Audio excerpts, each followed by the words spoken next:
भवतु मे महावीर स्वामी नयन पथगामी भवतु मे। नमो अरिहन्ताणं नमो सिद्धाणं नमो वायरीयाणं नमो वज्रायाणं नमो लोये सव्यसाणं। जय बोलिए अनंत अनंत परम सिद्ध परमेष्ठी भगवान की, अनंत अनंत 24 तीर्थंकर भगवान की, आचार्य भगवंत कुंद कुंद देव की, आचार्य भगवंत गुरुदेव श्री विशुद्ध सागर जी महामुनि राज की, अहिंसामयी जन धर्म की,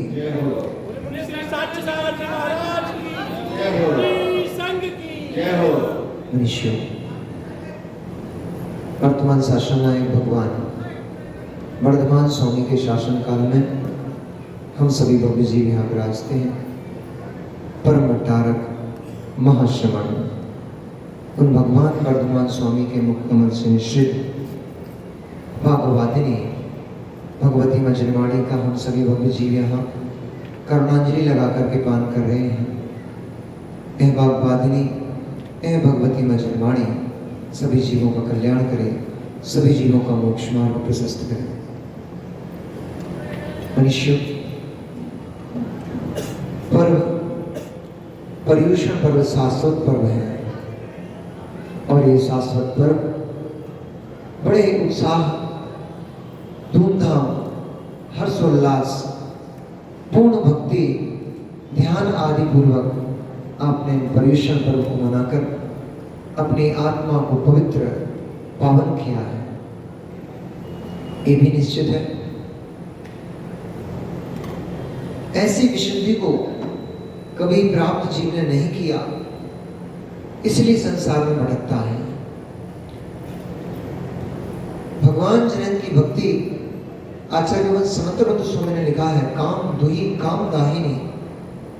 भगवान जनन की भक्ति काम को प्रदान करने वाली होती है और काम का विनाश करने वाली होती है, यानी कामित वस्तु को प्रदान करती है।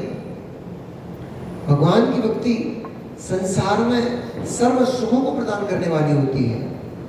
तो वही भगवान की जिनेंद्र की भक्ति जो भक्ति से प्राप्त अभ्युदय सुख को भोग लेता है वह नीचे गिर जाता है। इसलिए आज जो आपने भक्ति की है, निश्चित है इस बात का कि आज की भक्ति आपको अवश्य फल देगी। नाम, मान सम्मान, यश, धन संपदा सब प्रदान करेगी, परंतु अब समझने की आवश्यकता है अखिलेश भैया, परंतु अब समझने की आवश्यकता है। जिसके पास दरिद्री कुछ नहीं था उसने भगवान की भक्ति की, माला माल हो गया। अब समझने की आवश्यकता है, क्योंकि अभी तुम्हारे पास भोग वस्तुएं नहीं थी, इसलिए तुम्हारी उनमें आसक्ति नहीं थी, अथवा थी भी तो उतनी गहरी नहीं थी। भोग सामग्री मिल गई है, अब उन भोग सामग्रियों को भोगने में ही अपना सर्वस्व निछावर कर दोगे, नष्ट कर दोगे, आपका पूरा का पूरा पुण्य नष्ट हो जाएगा। पुण्य का खेल है ये भोग सामग्रियां, वस्तुओं का मिलना, सुंदर शरीर का मिलना, रूप लावण्य का मिलना, धन संपत्ति का मिलना, सुंदर घर में बंधुजनों का मिलना, क्लेश रहित जीवन होना, ये सब पुण्य कर्म की महिमा है। उस पुण्य करने की महिमा में मैं देख रहा हूं आपके धैर्य को। विश्वास मानना, यही धैर्य एक दिन भगवान बनाएगा, पक्का। 110%।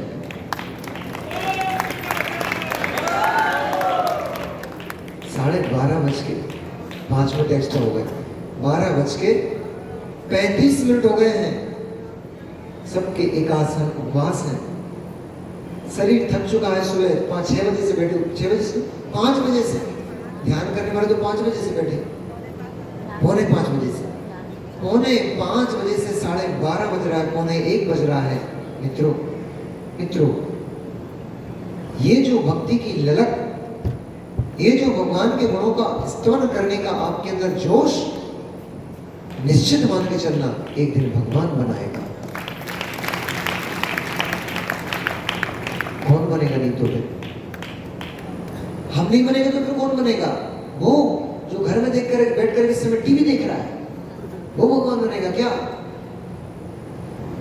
वो जो मसालेदार भोजनों का आनंद ले रहा है इस समय, वो भगवान बनेगा क्या? घर में बैठ के लड़ाई कर रहा है, झगड़े कर रहा है, पाप की प्रकृतियों को इकट्ठा कर रहा है, वो भगवान बनेगा क्या? तपसा निर्जराचार, ऐसा उमा स्वामी आचार्य भगवंत ने सूत्र दिया है, सम्यक तपसा निर्जराचार। तपस्या से निर्जरा होती है कर्मों की, यही तो तप है आपका। एक कायिक क्लेश तप चल रहा है आपका, शरीर में कष्ट होगा। 6 बजे से बैठे हो, कमर हमारी दुखने लगी, तुम्हारी क्यों नहीं दुखेगी?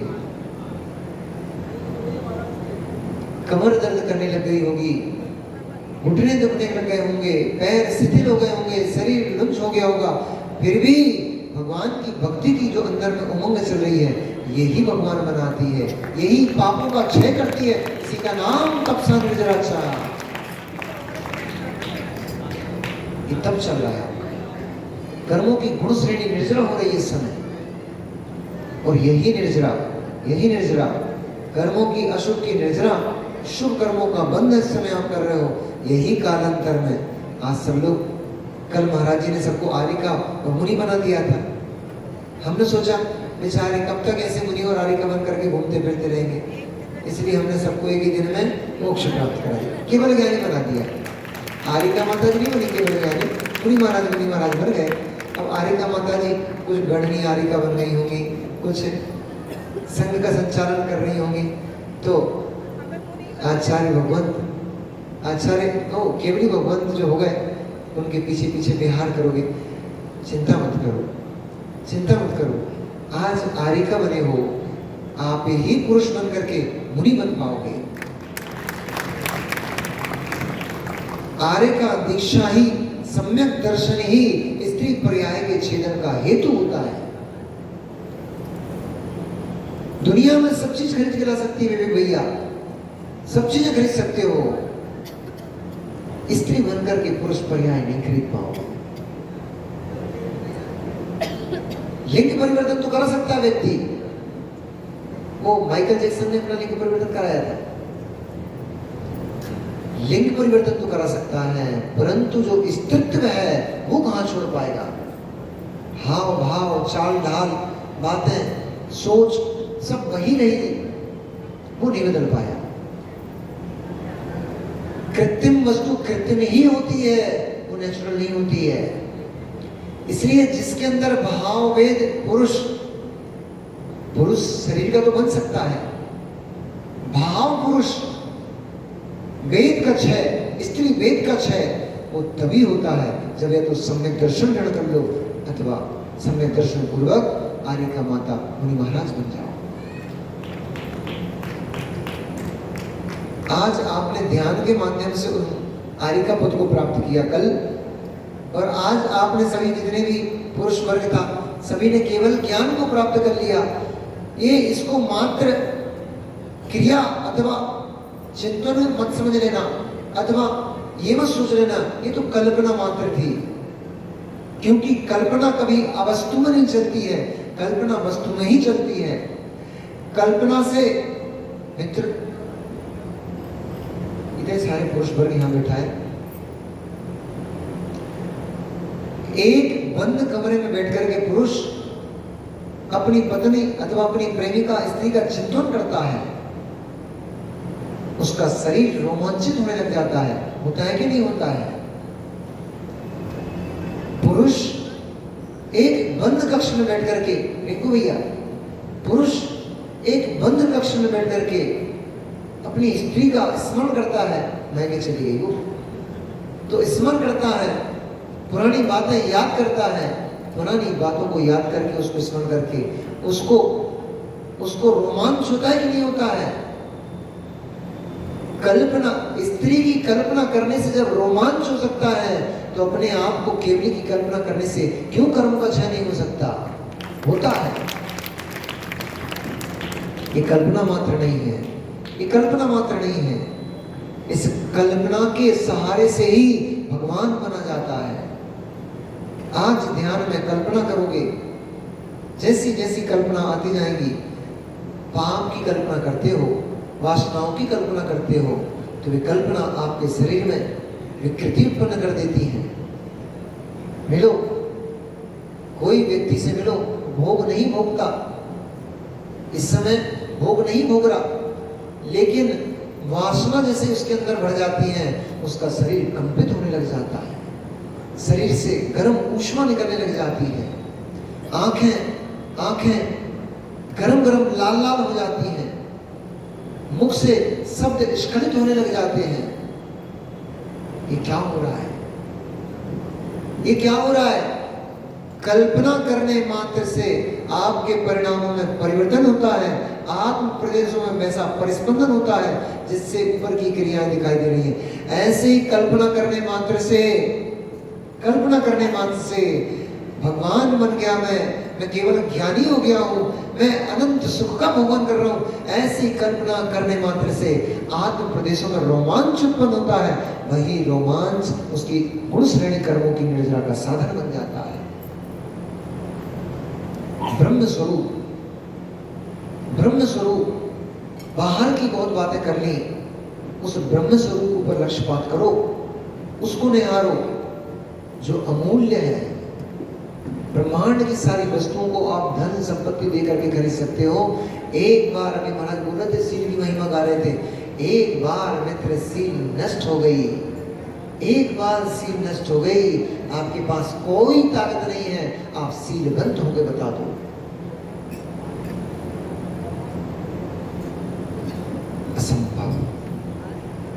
असंभव। सील की महिमा वही समझ सकता है जिसकी सील सुरक्षित है। डिब्बा बंद होता है तो कीमत होती है, डिब्बा बंद होता है तो कीमत होती है, खुल जाता है सबको पता पड़ गया क्या भरा है, कोई कीमत नहीं। ऐसे ही सीलबंद पुरुष की कीमत होती है लोक में, वो पूज्यता को प्राप्त होता है, देवों को द्वारा नमस्करणीय होता है। जिसका सील नष्ट हो चुका, उसके पास कुछ भी नहीं बचा। ब्रह्मांड की सारी वस्तुएं खरीद सकते हो, सील नहीं खरीद सकते। अहो, निहारो रजत भाई अपने परिणामों को। आज दीक्षा लेने जाओ, आज दीक्षा लेने जाओ, गुरुदेव आपसे पूछें, भैया तुम्हारा ब्रह्मचर्य अखंड है क्या? गर्दन सर्व से झुक जाएगी। भगवान जिनेंद्र जब दीक्षा लेने जाते हैं, उनकी अनुमोदना करने के लिए 5वें स्वर्ग से लोकांतिक देव निकल के आते हैं, नीचे उतर के आते हैं, कभी नहीं आते। जो लोकांतिक देव बने, अगर बैठे हो तो अपनी महिमा समझना। आज उनका कौमार ब्रह्मचर्य होता है, वे जन्म से ही ब्रह्मचारी होते हैं। जीवन, पूरे जीवन काल में कितनी पर्यंत की, सागरों पर्यंत की आयु है, सागरों पर्यंत की आयु तक वे ब्रह्मचारी अपने मन में भी किसी स्त्री का स्मरण नहीं करते हैं। इसका नाम अघोर ब्रह्मचर्य है। यद्यपि देवता ब्रह्मचर्य, देवता संयमी नहीं होते हैं, यद्यपि देवता संयमी नहीं होते हैं, लेकिन सर्वार्थ सिद्धि के देव और पंचम स्वर्ग के अंतिम क्षेत्र के देव, लोकांतिक देव, ये पूर्ण ब्रह्मचारी होते हैं, एक अवतारी होते हैं। देवत्व को त्याग करेंगे, आयु पूर्ण करेंगे, नियम से कर्म भूमि में मनुष्य बनेंगे, किसी राजा के पुत्र बनेंगे, ये भी फिक्स है। किसी राज महाराज के खानदान में उनका जन्म होगा और वहां नियम से वे संपूर्ण परिग्रह का त्याग करके वे मुनिराज बनकर केवल ज्ञान और मोक्ष लक्ष्मी को प्राप्त करेंगे। ये महिमा है शील की। अखंड ब्रह्मचर्य एक बार पालन कर लो बस। कुछ तो ये रोचक जैसे लोग, रोचक ही है कि पीछे कौन बैठे पीछे, कुछ लोग तो मोबाइल में न जाने क्या क्या देख रहे हैं बैठ के, पड़े होकर, लंबे होकर के। अघोर ब्रह्मचर्य, अघोर ब्रह्मचर्य, जो जीव अखंड ब्रह्मचर्य, स्वप्न में भी जो अपने शील में, अपने ब्रह्मचर्य में दोष नहीं लगाता है, ऐसा जीव एक भव दो भव के अंदर, ज्यादा से ज्यादा 3 भव में ऐसा जीव मोक्ष सुख को प्राप्त करता है, संसार परिवर्तनों को शांत कर देता है। ये शील की महिमा, ये ब्रह्मचर्य की महिमा है। शर्त है, इस खोटे पंचम काल में भी, वैसे तो 5वें स्वर्ग के ऊपर जाना आपके लिए निषेध हो गया है, आपका गमनागमन 5वें स्वर्ग तक ही मात्र है, वहां से ऊपर नहीं। परंतु ऐसे घोर दग्ध पंचम काल में भी ये जीव दिगंबर मुनि बन करके यदि निर्दोष आचरण करता है, स्वप्न में भी जीवन पर्यंत भर अपने शील में कभी दोष नहीं लगाता है, ऐसा जीव इस पंचम काल में भी गहरे में 9वें गृह तक जा सकता है। ये है शील की महिमा, ये है ब्रह्मचर्य की महिमा। कितना घोर घोर तप करोगे, घोर घोर तप करोगे, तब भी 5वें स्वर्ग से ऊपर नहीं जा पाओगे। ब्रह्मचर्य का, उत्कृष्ट ब्रह्मचर्य का पालन करता जीव अगर दिगंबर मुनि बन करके साधना करता है, स्वप्न में भी अपने ब्रह्मचर्य में दोष नहीं लगाता, वो जीव आज भी 9वें गिरे पे जा सकता है और नियम से मोक्ष प्राप्त करेगा। संपूर्ण साधना एक तरफ है, संपूर्ण व्रत, संपूर्ण साधना, पूजन, हवन, अनुष्ठान सब एक तरफ है और ब्रह्मचर्य की साधना एक तरफ है। अहो अहो मिलो उन जीवों से।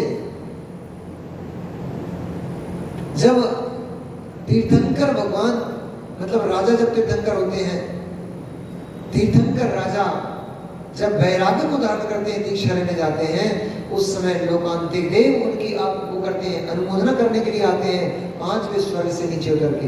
वे जीवन में कभी नहीं आती, केवल तीर्थंकरों की अनुमोदना करने मात्र आते हैं वैराग्य की। जब पंचकल्याणक महामहोत्सव होता है, अब मिलना अपने परिणामों से, नमन, अब मिलना अपने परिणामों से। जब आपके नगर आगरा में पंचकल्याणक गजरत महामहोत्सव का संपन्न होने जा रहा हो, उसमें तीर्थंकर दीक्षा के लिए तैयार खड़े हैं, लोकांतिक देगा आकर के उनकी अनुमोदना करने के लिए आ रहे हैं, तब आचार्य भगवंत निर्देश करते हैं कि जो पूर्ण ब्रह्मचर्य का धारक हो, भैया भैया पहली पालकी उठाने का सौभाग्य उन्हें मिलेगा जो ब्रह्मचर्य, अखंड ब्रह्मचर्य को धारण किए हुए हैं। तब मिलना अपने परिणामों से। उस पालकी में हाथ लगाने जा पाओगे कि नहीं जा पाओगे, अब देखना। भगवान की प्रथम पालकी उठाने का सौभाग्य उनको मिलता है जो बालक ब्रह्मचर्य का पालन करता है। उनसे बोलते हैं, बेटा तुम्हारा व्रत, ब्रह्मचर्य व्रत सुरक्षित है क्या? सुरक्षित है तो पहला हाथ, पहला कंधा पालकी में तुम लगाओ। बेलो बड़ भागी, हमसे मिलो, हमसे मिलो। जिस दिन सागर में आचार्य भगवंत ने प्रथम बार हमसे, मुनिराज, तीर्थंकर मुनिराज आहारचर्या के लिए निकले, आदि कुमार नहीं, मुनि आदिनाथ, आदि कुमार नहीं, मुनि आदिनाथ जब आहारचर्या के लिए निकले, आचार्य गुरुदेव ने बोला, बेटा आज भगवान की आहारचर्या तुम कराओ। उस दिन के मेरे परिणाम में क्या खोल के बताऊं आपको। ऐसा लग रहा था जगत की सबसे बड़ी यदि कोई संपत्ति होती है तो वो ये कि मैं आज तीर्थंकर मुनिराज को आहारचर्या के लिए अपने सर के ऊपर लेकर जा रहा हूं। उस समय सील की महिमा पता पड़ी, उस समय ब्रह्मचर्य की महिमा। जब आचार्य गुरुदेव ने कहा कि पहली पालकी में हाथ तुम लोग लगाओ ब्रह्मचारियों, जो अखंड ब्रह्मचर्य को धारण करते हो। ऐसे ब्रह्मचर्य ने सबसे पहले जब पालकी में हाथ लगाया, अरुण भैया, प्रवीण भैया, मेरे मन की हृदय की गदगदता परिणामों को तो बस मैं ही जानता हूं, उस समय मेरे क्या भाव थे। अहो सौभाग्य, अहो सौभाग्य। भगवान जिनेंद्र दीक्षा लेने जा रहे हैं, भगवान दीक्षा लेने जा रहे हैं और मैं प्रथम हाथ लगा रहा हूं उनकी पालकी में। इससे बड़ा जीवन में सौभाग्य मेरे लिए क्या होगा। ये वही कर पाया जिसके पास ब्रह्मचर्य सुरक्षित था। उसके बाद वे राजे महाराजे ने पालकी में हाथ लगाया जो मुनिराज के साथ दीक्षा लेने जा रहे थे वन में। तीर्थंकर भगवान के साथ जो दीक्षा लेता है, फिर वो पालकी को हाथ लगाते हैं, वो अनुमोदन करते हैं। लाखों करोड़ों की संपत्ति किसी काम की नहीं तुम्हारी, वो पड़ी है। वे बड़े बड़े मुकुटबद्ध राजा खड़े खड़े देख रहे हैं, नहीं लगा पाए हाथ। हाथ किसने लगाया? जो या तो ब्रह्मचर्य का धारक था, उसके पास कोई संपदा नहीं थी, ब्रह्मचर्य की संपदा थी, उसने हाथ लगाया, या फिर जो दिगंबरी दीक्षा को लेने जा रहा था उन महाराजाओं ने हाथ लगाया। ये है संपत्ति, ये है संपत्ति। चलो इस संपत्ति को घुमाओ, सील संपत्ति सुरक्षित रहो, क्योंकि सील है तो जगत में सर्वश्रेष्ठ पुरुष स्त्री आप ही हो। सील गई, आपके पास कुछ भी नहीं बचा। स्त्री की सबसे बड़ी संपत्ति भी कोई होती है, धन नहीं, संपत्ति नहीं, पैसा नहीं, पति नहीं, परिवार नहीं, सबसे बड़ी आपके पास यदि कोई संपत्ति है, उस संपत्ति का नाम शील संपत्ति है। देखो तो सीता को 3 खंड का आधिपत्य, 3 खंड की स्वामिनी बनने का उसके पास अवसर था, परंतु सीता के बस जीवन में इन शब्दों को याद रखे रहो, आपका जीवन सुरक्षित हो जाएगा, कभी सील भंग नहीं हो पाएगा, कभी अब्रह्म का भाव उत्पन्न होगा भी तुरंत वो बस एक सेंटेंस याद कर लो जो सीता ने रावण से कहा था, तुम सुरक्षित हो जाओगे। जितने युवा बैठे हैं यहाँ पर, सबको आज पद्म पुराण जी ग्रंथ के माध्यम से मैं सबको बेटा एक सूत्र दे रहा हूं, ले लो सूत्र, भविष्य में काम आएगा। एक सूत्र दे रहा हूं, शीलवंत की दरिद्रता भी, शीलवंत की दरिद्रता भी वैभव है, कुशील का वैभव मल के समान है। पैर में छप जाए मल, पैर में छप जाए मल तो स्नान करना पड़ता है, मल पैर में छप जाए तो स्नान करना पड़ता है। जिसका कुशील सेवन हो गया, जिसका ब्रह्म धर्म नष्ट हो गया, वो मल से युक्त हो गया, अब उसके पास कोई शुद्धि नहीं बची है, मल छपा लिया उसने। इस पर्याय में तो अब तुम्हारे पास शुद्धिकरण का कोई भी अवसर नहीं है तो पुनः ब्रह्मचर्य व्रत धारण करके मुनि बन जाओगे, लेकिन ब्रह्मचर्य बन के मुनिराज बन जाओगे, तो आप भी बन सकते हो, आप भी बन सकते हो। यहाँ बेटी माता है, माता जी बन सकती हो आप लोग, माता जी तो बन जाओगी, मुनि महाराज तो बन जाओगी, कुमार ब्रह्मचर्य नहीं बचेगा तुम्हारे पास, तुम्हारे ब्रह्मचर्य नहीं है, नहीं ला पाओगे। कोई तुमसे, तुम्हारे आगे कौन से मुनिराज, कौन से मुनिराज है? नहीं, कुमार ब्रह्मचार्य युक्त शब्द तुम्हारे आगे नहीं लग पाएगा। धन्ना ते भगवंता, धन्ना ते भगवंता वे मुनिराज धन्य धन्य है जिन्होंने 8 साल की नन्ही सी उम्र में चड्डी ही नहीं पहनी। अखिलेश भैया चड्डी ही नहीं पहनी, नग्न उत्पन्न हुए थे, क्योंकि पुराने जमाने में 8-10 वर्ष के बच्चे तो नंगे घूमते रहते थे। वे मुनिराज कौन से थे? आचार्य जिनसेन, एक और थे, अब मैं नाम भूल गया हूं, जिनसेन जी हैं तो शायद,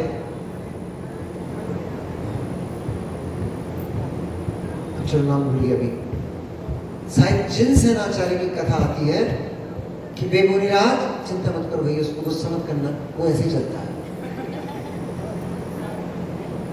उसमें उसका दोष नहीं है, वो ऐसे ही है। आचार्य जिनसेन महाराज 8-9 वर्ष तक तो वस्त्र ही नहीं पहने, उसके बाद ब्रह्मगला मुनि। अरे सुनो, आचार्य जिनसेन का तो पता है, एक मुनिराज और थे, मुझे अभी नाम नहीं आ रहा, शायद भद्रबाहु स्वामी थे या कौन थे, एक मुनिराज और थे जिन्होंने 8 वर्ष की उम्र तक कपड़े कभी पहने ही नहीं। उनकी माँ ने 16 कर दी तो कपड़े पहनाती नहीं थी, और 8 वर्ष अंतर्मुख में उनको वैराग्य की उत्पत्ति हो गई मुनिराज को देख करके, और वे मुनिराज 8 वर्ष अंतर्मुख के मुनिराज वे चले जा रहे हैं पीछे के मंडल लिए। धन्यवाद भगवंता, ऐसे विचार बनाओ। 80 साल के हो गए हैं, अब भी ब्रह्मचर्य ग्रहण करने का भाव उत्पन्न नहीं हो रहा है। अरे कब करोगे? अब भी ब्रह्म के भाव नहीं आ रहे, ब्रह्मचर्य धारण करने के भाव नहीं आ रहे हैं। 80 हो गए, 85 हो गए, 90 हो गए, 75 हो गए, अब भी ब्रह्मचर्य धारण करने के भाव उत्पन्न नहीं हो रहे। अब क्या? अब क्या शमशान भूमि में चिता के ऊपर लेटकर ब्रह्मचर्य ग्रहण करोगे क्या? फिर वहां तो कर ही नहीं पाओगे। इसलिए जाग जाओ, चेत जाओ, अपने ब्रह्म धर्म की रक्षा कर लो, क्योंकि जगत में ब्रह्म स्वरूप से बड़ा कुछ भी नहीं है। वह ब्रह्म स्वरूप ही परम ब्रह्म, आत्म ब्रह्म, और वही ब्रह्म परम परमात्मा का नाम, परमात्मा के नाम से जाना जाता है, उसी का नाम परम ब्रह्म है। शून्य, शून्य, उस शून्य स्वभाव में जो लीन हो जाएगा वही उस परम शून्य अवस्था को प्राप्त करेगा, जिसके बाद पुनः कभी संसार में परिभ्रमण करने नहीं आना पड़ता। इन्हीं भावों के साथ सभी को उस उत्कृष्ट ब्रह्मचर्य धर्म की प्राप्ति हो। आज 10 लक्षण धर्म का अंतिम दिवस उत्तम ब्रह्मचर्य है।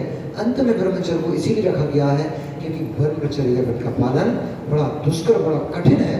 व्रतों में सबसे उत्कृष्ट यदि किसी व्रत को कहा गया है, सबसे महान कोई व्रत कहा गया है, उसका नाम उत्तम ब्रह्मचर्य। सभी के जीवन में वह ब्रह्म धर्म प्रवेश करे, सभी का जीवन मंगलमय हो, उत्कृष्ट बने, ब्रह्म के शरणभूत बने। इन्हीं भावनाओं के साथ भगवान महावीर स्वामी की जय हो। ओम ह्रीम उत्तम ब्रह्मचर्य धर्मंगाय नमो नमः। ओम ह्रीम उत्तम ब्रह्मचर्य धर्मंगाय नमो नमः। ओम ह्रीम उत्तम ब्रह्मचर्य धर्मंगाय नमो नमः।